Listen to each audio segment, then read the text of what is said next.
Hello बच्चों, चलिए प्रश्न को पढ़ते हैं। यदि पीवा, क्यूवा तथा आरवा गुणोत्तर श्रेणी के पदों की धनात्मक संख्या ए, बी तथा सी हो, तब सदिश log i cap, log a i cap plus log B J cap plus log सी के कैप तथा q minus are I cap plus r minus p j cap plus p minus q k cap है। हमें बताना है कि ये दोनों सदिश बराबर है, समांतर है, लंबवत है या फिर कोई नहीं। प्रश्न को हल करेंगे उसके पहले मुख्य अवधारणा लिखेंगे। तो यहां से लिख लेते हैं हम प्रश्न के लिए मुख्य अवधारणा। मुख्य अवधारणा में हम प्रश्न को किस तरीके से हल किया जाएगा उस पर चर्चा करेंगे और उससे संबंधित कुछ सूत्र होंगे तो उन सूत्रों को भी यहाँ पर लिखेंगे। तो हम लिख लेते हैं। सबसे पहले यदि हमें दो सदिश दिए जाते हैं, मान लीजिए पहला सदिश ए है जो इस प्रकार है A1 आई कैप, A2 जे कैप, A3 के कैप, ये हमारा सदिश ए हो गया।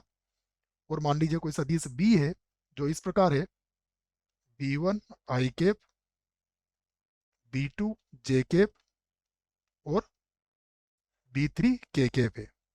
तो इसमें दो स्थितियों पर विचार करेंगे हम कि सदिश ए समांतर है सदिश बी के। यदि सदिश ए और बी समांतर है तो इसके अनुपात बराबर होंगे, जैसे आई जे और के गुणांकों के। तो A1 बटा B1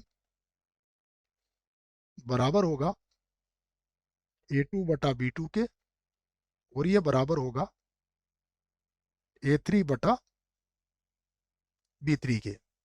उसके बाद अगली बात, यदि ये लंबवत है तो क्या होगा, इसको भी लिख लेते हैं कि यदि A लंबवत है सदिश बी के तो क्या होता है, इनका जो बिंदु गुणा होता है A डॉट बी, ये 0 के बराबर होता है।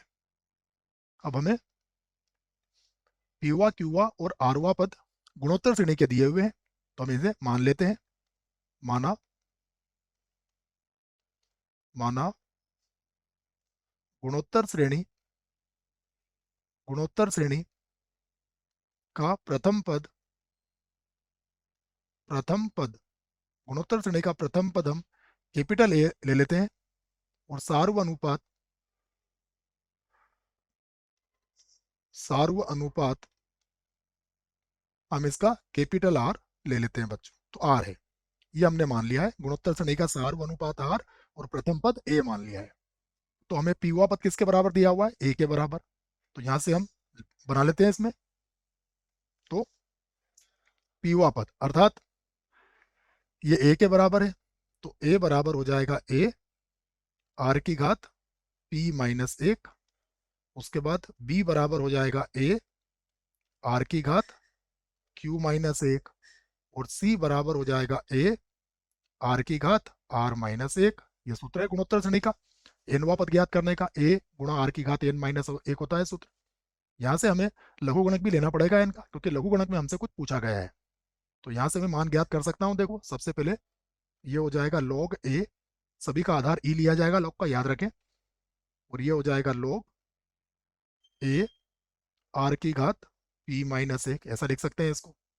यहाँ पर भी लिख देते हैं लॉग बी बराबर हो जाएगा लॉग ए आर की घात क्यू माइनस एक। यहाँ पर हो जाएगा लॉग सी और ये हो जाएगा लॉग ए आर की घात आर माइनस एक। ये हमने लिख दिया है। तो अब इसको लॉग के सूत्र से लॉग एम गुणा N, log M plus N होता है और लॉग एम की घातांक एन से एन लॉग एम हो जाता है। तो उन सूत्रों की सहायता से इसको इस प्रकार लिखा जा सकता है। देखो लॉग ए बराबर ये हो जाएगा लॉग ए प्लस पी माइनस एक आगे आ जाएगा, तो पी माइनस एक और ये हो जाएगा लॉग आर। इसे बना लेते हैं समीकरण एक।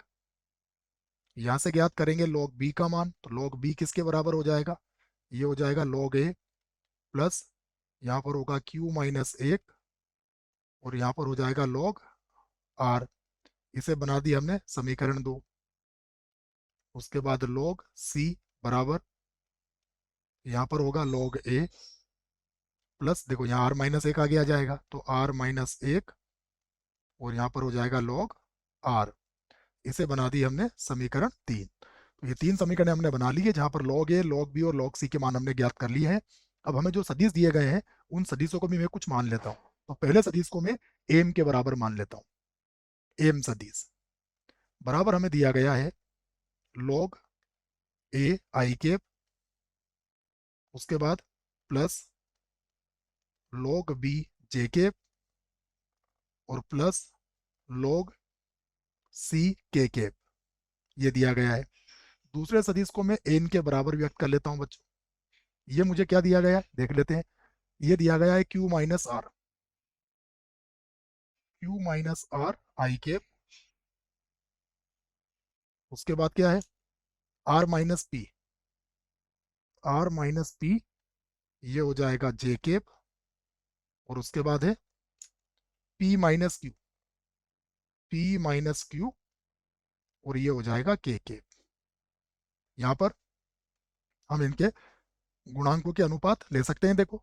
तो यहाँ पर अगर हम इनके गुणांकों के अनुपात ले बच्चों, लॉग ए बटा Q minus R, log B बटा आर माइनस पी, और लॉग सी बटा पी माइनस क्यू। पहले मैं इनके गुणांकों के अनुपात लेके दिखा देता हूँ आपको।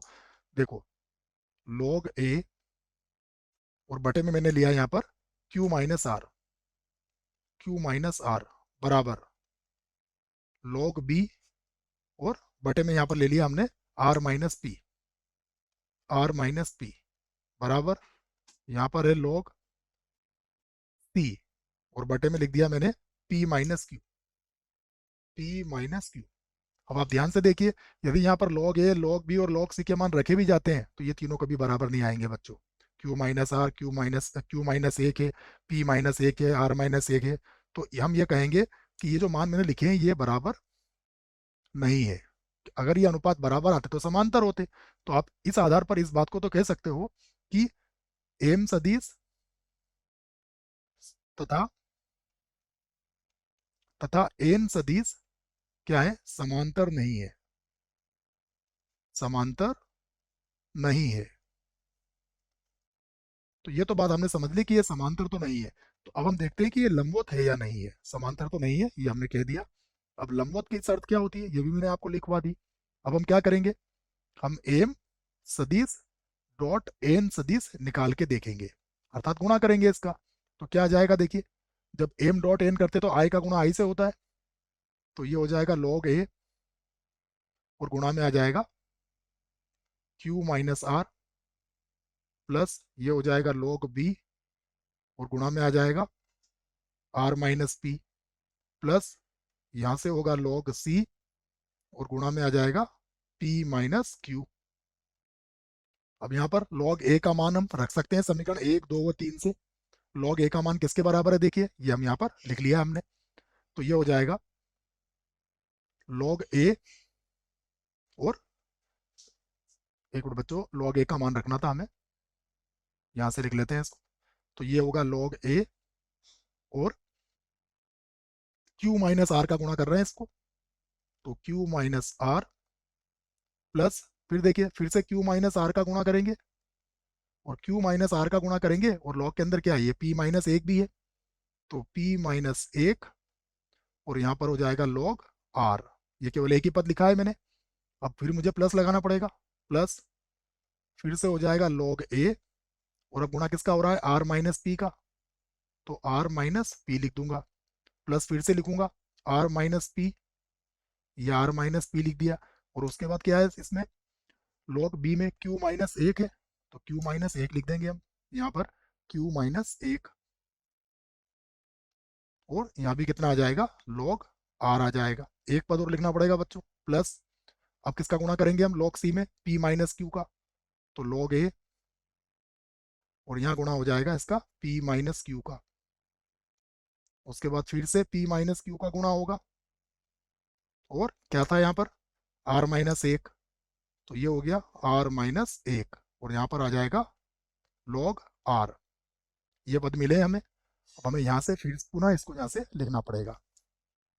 अब अगर आप इसको ध्यान से देखें तो देखो क्या होगा, लॉग ए, लॉग ए और लॉग ए। यदि मैंने यहाँ से लॉग ए को तीनों पदों में से कॉमन ले लिया बच्चों, तो मुझे क्या मिलेगा, Q minus R, R minus P, P minus Q. ये तो कटने के बाद क्या मिलेगा मुझे, जीरो मिल जाएगा, प्लस यहाँ पर होगा लॉग आर, तो लॉग आर को कॉमन ले लेता हूँ मैं यहाँ से।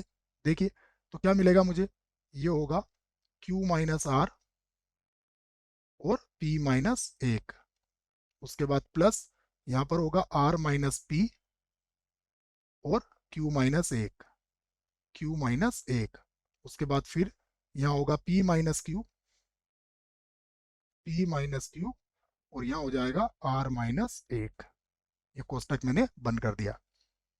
अब हम, ये तो जीरो से गुणा होकर जीरो हो जाएगा, तो इसको तो मैंने क्या लिख दिया, जीरो। या फिर यहाँ जगह कम है बच्चों, इसको यहाँ से हटा देते हैं और यहाँ से लिखते हैं अब इसको फिर से। देखो ये तो जीरो हो गया, अब लॉग आर के अंदर जो बचा है उसे हम गुणा कर लेंगे। तो यहाँ पर लिख लेता हूँ मैं बराबर, ये किसके बराबर चल रहा है, एम सदिश डॉट एन सदिश के बराबर चल रहा है। तो ये हो गया है लॉग आर। और यहाँ पर देखिए हम गुणा करेंगे सबसे पहले, तो क्यू का गुणा करेंगे तो ये होगा पी क्यू माइनस क्यू, ये होगा पी क्यू माइनस क्यू हो जाएगा, ठीक है। उसके बाद माइनस आर से करेंगे तो माइनस का आर पी, माइनस का आर पी, और ये मिल जाएगा प्लस का आर, प्लस का आर। ये पहला कोष्टक खोला है मैंने। अब आर से गुणा करूंगा तो आर क्यू माइनस आर, और उसके बाद माइनस पी से गुणा करूंगा तो माइनस का पी क्यू, माइनस का पी क्यू, और फिर हो जाएगा प्लस का पी, प्लस का पी। फिर से गुणा करते हैं, देखो एक और बचा है अभी, पी का गुणा करेंगे तो पी आर माइनस पी, फिर से गुणा कर लेंगे तो माइनस का क्यू आर, माइनस का क्यू आर, और प्लस का कितना हो जाएगा क्यू। अब देखिए इसको भी देख लेते हैं आराम से। यहाँ पर अगर आप देखोगे तो पी क्यू प्लस का है, पी क्यू माइनस का है, उसके बाद माइनस का क्यू है, प्लस का क्यू है, माइनस का आर पी है, प्लस का पी आर है, प्लस का आर है, माइनस का आर है, आर क्यू प्लस का है, क्यू आर माइनस का है, उसके बाद पी है हमारे पास प्लस का, और पी है माइनस का। इससे तात्पर्य क्या है, ये तो जीरो हो गया। इसका अर्थ यह हुआ कि एम सदिश डॉट एन सदिश किसके बराबर हो गया, जीरो के बराबर। और इसका अर्थ क्या होता है, इसका अर्थ होता है एम सदिश लंबवत होगा किसके, एन सदिश के। तो अब हम चलते विकल्प की तरफ। तो विकल्प की तरफ चलें तो देखो बराबर तो है ही नहीं, ये तो साफ दिख रहा है, समांतर नहीं है, ये भी हमने बता दिया, लंबवत है, ये बिल्कुल सही बात है, ये हमने सिद्ध कर दिया यहाँ पर कि ये लंबवत है। और उसके बाद कोई नहीं भी गलत हो जाएगा। आशा करता हूँ बच्चों प्रश्न का उत्तर अच्छे से समझ में आया होगा। धन्यवाद।